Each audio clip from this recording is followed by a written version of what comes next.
Good day or good evening. Welcome to the 11th episode of Creation, Genesis, and Origins. My co-host Ken Miller is with me. In the episodes preceding, we have examined evidence that shows clearly that Adam and his generations fit into a historical time and place. The time begins approximately 7,000 years ago in the region the Hebrews called Shinar in the Old Testament, and we know today as Sumer, a land associated with the Sumerians who lived in that region for roughly 2,000 years. Biblically, this time frame corresponds approximately to the time from Adam to Abraham, a family of non-Sumerians that are called Akkadians. At a specific point in human history, God initiated a covenantal relationship with two individuals, Adam and Eve, with whom he intended to establish a line of believers as his people. He set aside a garden of special protection as the setting for his revelation to them of his gracious, life-giving word, and breathed into Adam the spirit of life, thus binding Adam to himself in a covenant relationship. Genesis 2:7. Just as God's Spirit hovered over the created universe in Genesis 1, so his same breath gave Adam life in the sense of providing a way of escape from the natural phenomenon of death that pervaded the world. Through Adam's demonstrated obedience and God's provision, the rest of the world would have seen his example and come to saving grace by doing likewise. At least that is what could have happened if a certain beguiling serpent hadn't gotten into the act.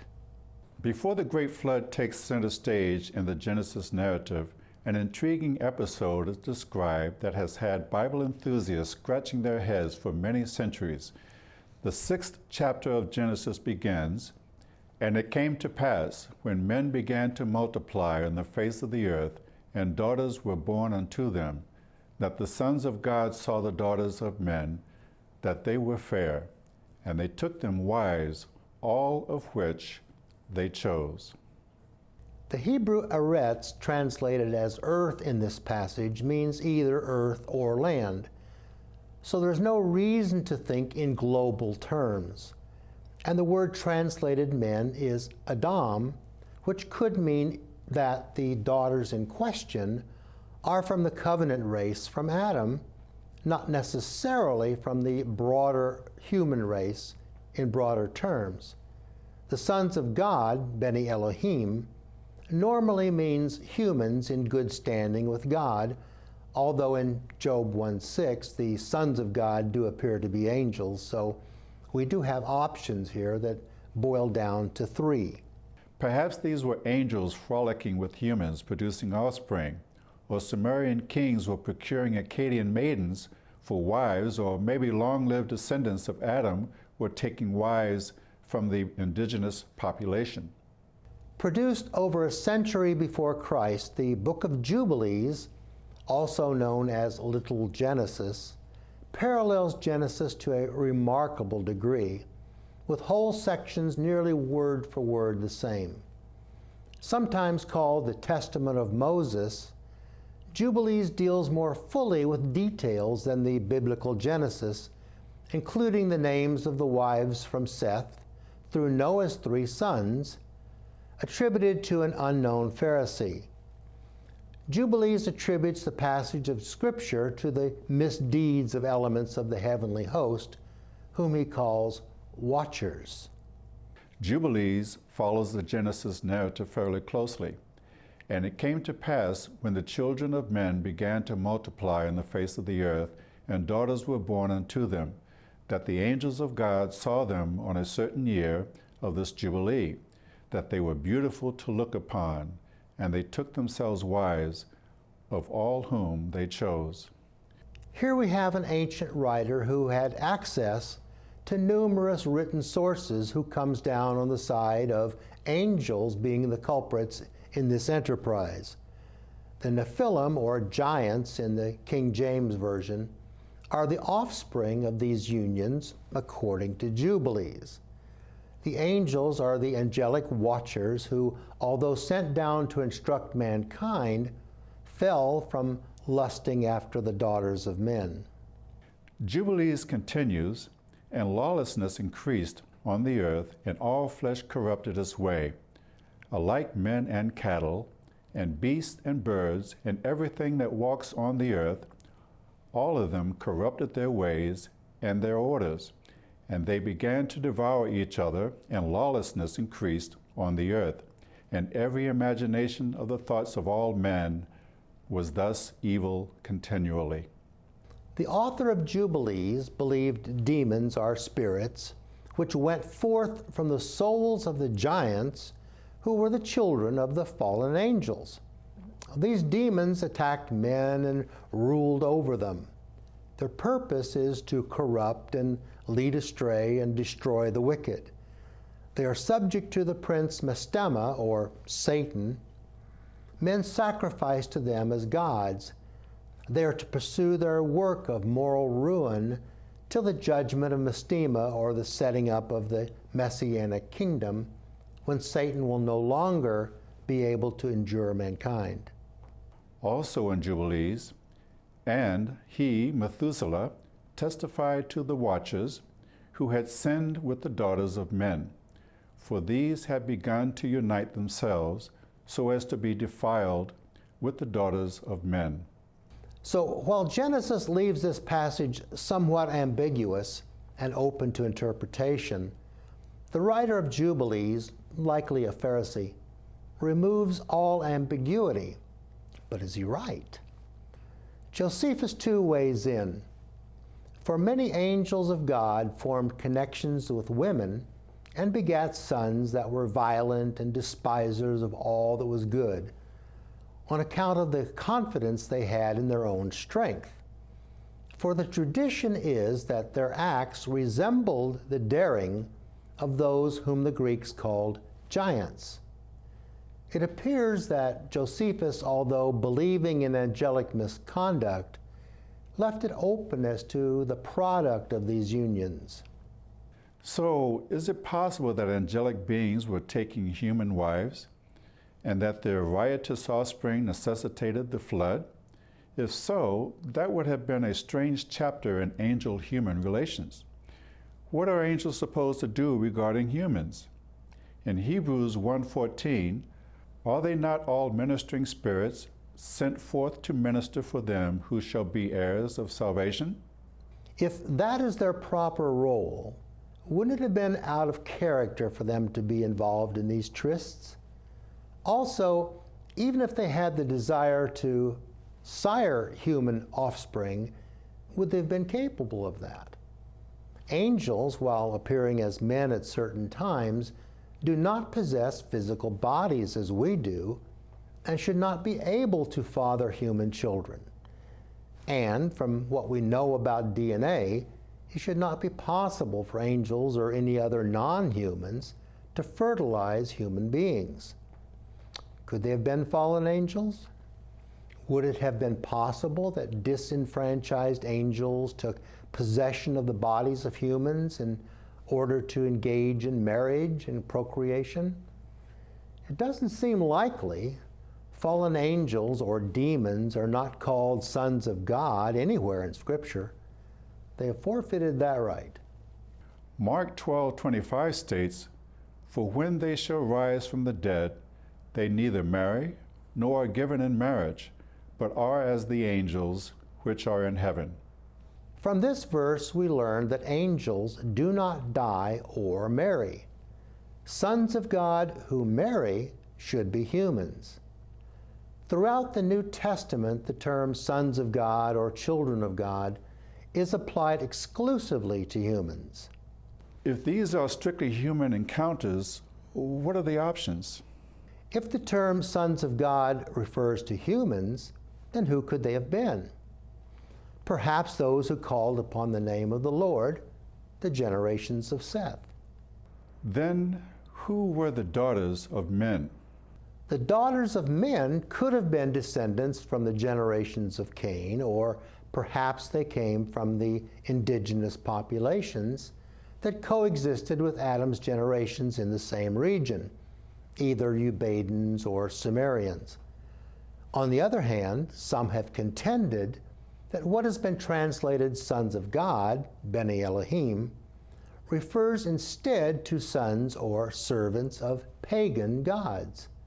A clear example of this can be found in Exodus 18:11, which states, "The Lord is greater than all gods," Elohim.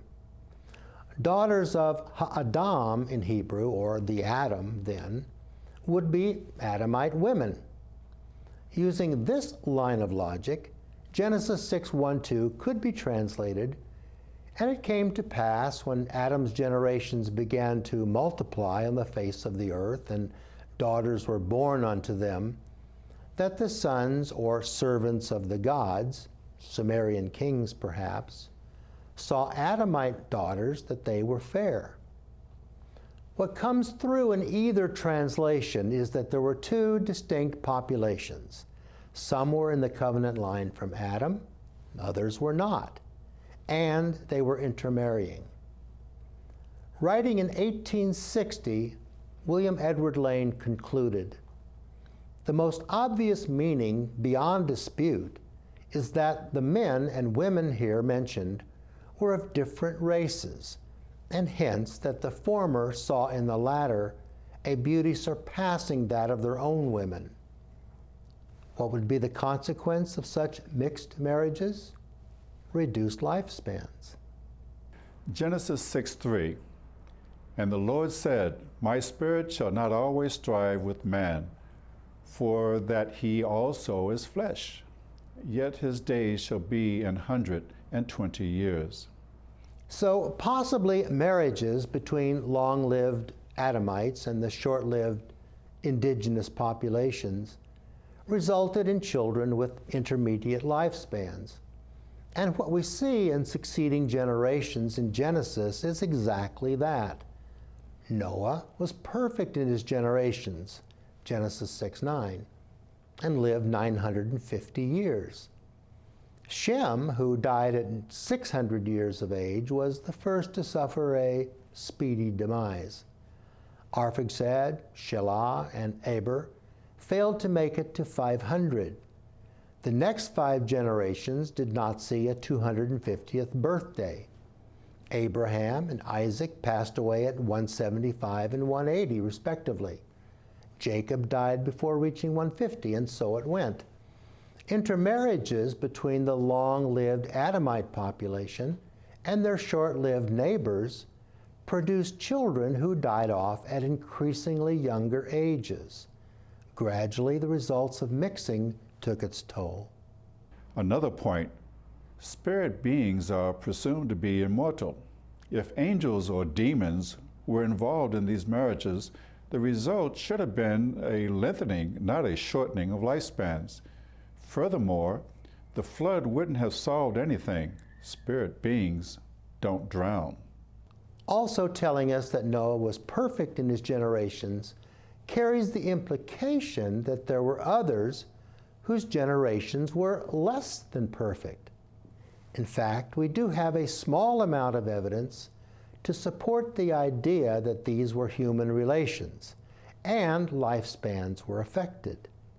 The pre-Adamic city of Katal Huyuk was excavated, and an examination of the skeletons found there yielded an average age of death of about 34 years old.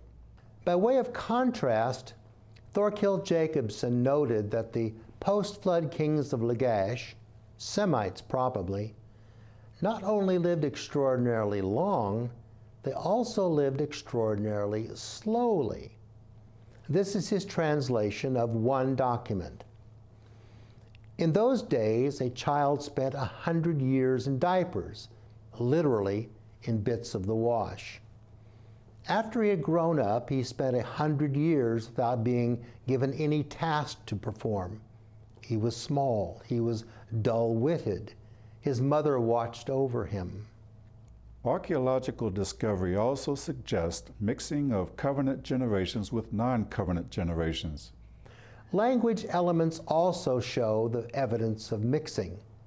This comes from Jacquetta Hawk's book, The Atlas of Early Man. Another break in cultural tradition and an acceleration in civic advance began around 4000 BC. Some historians believe that these changes were due to the arrival of the Sumerians on the plain. The language, however, when it came to be recorded, does suggest a Sumerian tongue overlaying a more primitive one that might well have been that of the Ubadans. It also contains some Semitic elements, and it is likely that Semites were already drifting into the valley from the north. From various sources, then, we have evidence of a mixing of generations and a shortening of lifespans for those in the line of promise, the emerging Adamite generations. This brings us to another difficult passage that has proven to be hard to understand. Genesis 6:4 says, "There were giants, Nephilim in Hebrew, in the earth in those days, and also after that, when the sons of God came unto the daughters of men, and they bare children to them. The same became mighty men, which were of old men of renown." There are a number of questions that spring to mind. Were these Nephilim the resulting offspring of the aforementioned unions, or is this verse identifying the time frame in which these men lived? We might paraphrase that as, do you remember the time when the sons of God were taking wives from the daughters of men? Well, the Nephilim were living at that time, and also after that. They were mighty men of ancient origins and well known. The Nephilim, or giants in the King James Version, are the offspring of these unions according to Jubilees. The angels are the angelic watchers who, although sent down to instruct mankind, fell from lusting after the daughters of men. If all discourse about the Nephilim ended in Genesis 6:4, it would be difficult to decide whether angels were involved or not. But we have an opportunity to shed light on our mystery from subsequent books and verses of the Bible, starting, for example, with Numbers 13:33. "And there we saw the giants, Nephilim in Hebrew, the sons of Anak, which come of the giants, and we were in our own sight as grasshoppers, and so we were in their sight." This verse gives us important bits of information. The sons of Anak, the Anakims, seen in other verses, are descended from the Nephilim, translated literally from the Hebrew min Nephilim, and were thus not judged by the flood. If the flood was not judgment upon them, then it is unlikely the writer of Jubilees got his facts right in this case. Therefore, it seems unlikely they had angels in their ancestry. Also, accounting for flood survivors drives a huge coffin nail in the global flood theory, something we will discuss in a further episode. Anak has a father named Arba in Joshua 15:13, and 3 of his sons are named in Joshua 15:14. Numerous other verses refer to the sons of Anak, or Anakims, a people great and tall, as described in Deuteronomy 9:2. The King James translators must have had these verses in mind when they decided to call the Nephilim giants in Genesis 6:4. There is nothing in the Hebrew word itself to cause them to believe these men were giants. But if they used descriptions in the post-flood period to help them with the translation, why did it not occur to them that post-flood descendants from pre-flood ancestors demands a somewhat less than global flood? We can only assume that the prevailing belief in a worldwide flood was too strong to depart from it, even when the translated Bible would contain an obvious contradiction. And great and tall doesn't say anything about angel ancestry. as the imams mentioned in Deuteronomy 2:10 are also described as great and tall. On balance, everything considered, I think we can be reasonably safe in assuming angels were not dabbling in humanity on an intimate basis. And even if there were any human byproducts that could have stemmed from such dalliances, they were not the rationale for bringing the flood. The reason for the flood had to rest with some other people group, a group of people who were accountable, a people group whose ancestry extended from Adam, Seth, and Enosh when men began to call upon the name of the Lord, Genesis 4:26, but not now. And God saw that the wickedness of man was great in the earth, and that every imagination of the thoughts of his heart was only evil continually. And it repented the Lord that he had made man on the earth, and it grieved him at his heart. The word Adam, translated as man in these verses, refers directly to those from Adam. These were the people God had chosen to begin his work of redemption. So what happened in the intervening years when men called upon the name of the Lord until this point where every imagination of the thoughts of his heart was only evil continually? The legend of Atrahasis points to excessive noise and overpopulation as the reason for the flood, keeping the gods awake at night. Legends don't seem to be of much help here. At least they don't agree with Genesis. So we have to look at other evidence for science to tell us what was going on. At this time, the Sumerians were the dominant people group in the region. They had a culture of laws, marriage, and divorce. They invented handwriting and taught their Akkadian neighbors, and they were polytheistic, with a pantheon of gods for almost everything imaginable: a sun god, a moon god, a god of thunder, and one for lightning, a god of irrigation, and so on. Here is a picture of a small collection of Sumerian idols that represented gods. Under the influence of the Sumerians, the Akkadians also became polytheistic. Inanna, the goddess of love and fertility to the Sumerians, was Ishtar to the Akkadians. The Sumerian sun god Utu became Shamash to the Akkadians, which is the Hebrew word for sun still to this day. This is one example of an Akkadian presenting cattle for sacrifice to a Sumerian priest. You can be fairly certain the sacrifice was not intended for Yahweh. This offering is being presented to a Sumerian priest for sacrifice to a Sumerian god.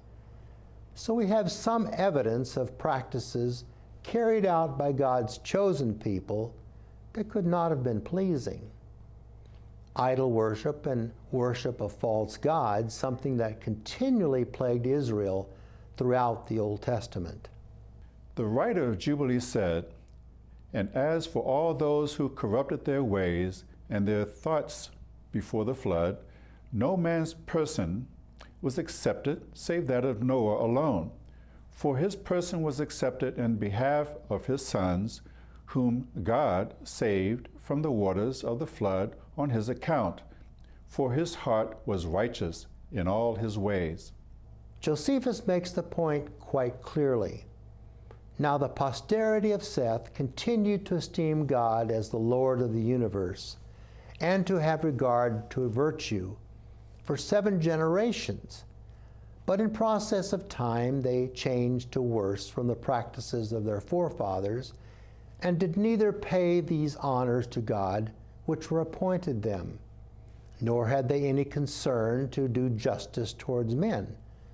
But instead, that zeal that they had formerly shown for virtue, they now showed in their actions a double degree of wickedness, whereby they made God their enemy.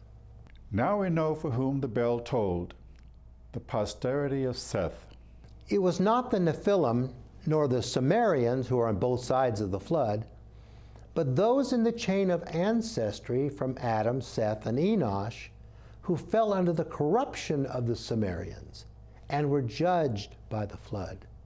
It is easy to see why the flood has been thought of as worldwide from the English translation. Yes, Hebrew words translated earth and mountains are the same for land and hills, and would have been better suited to describe the flood.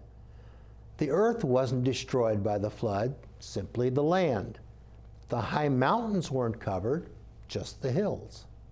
We could say then that the flood was not only geographical, but fairly selective. As best we can tell then, how much of the land was inundated? Adam's generations were concentrated along the Euphrates. Although there may have been some mixing of the populations, the bulk of the Sumerians were located along the Tigris, a little south and east of the Akkadians, and the Sumerians survived the flood, although likely they endured losses. As far as we can tell, no other people groups suffered fatalities.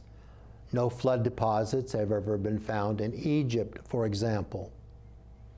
In our next episode, we will explore the Genesis flood and see it completely within the context of the ancient Near East. It was a catastrophic event for Adam's generations, and numerous bits of evidence help us substantiate it. Thanks to Ken Miller for joining me, and thank you for joining us.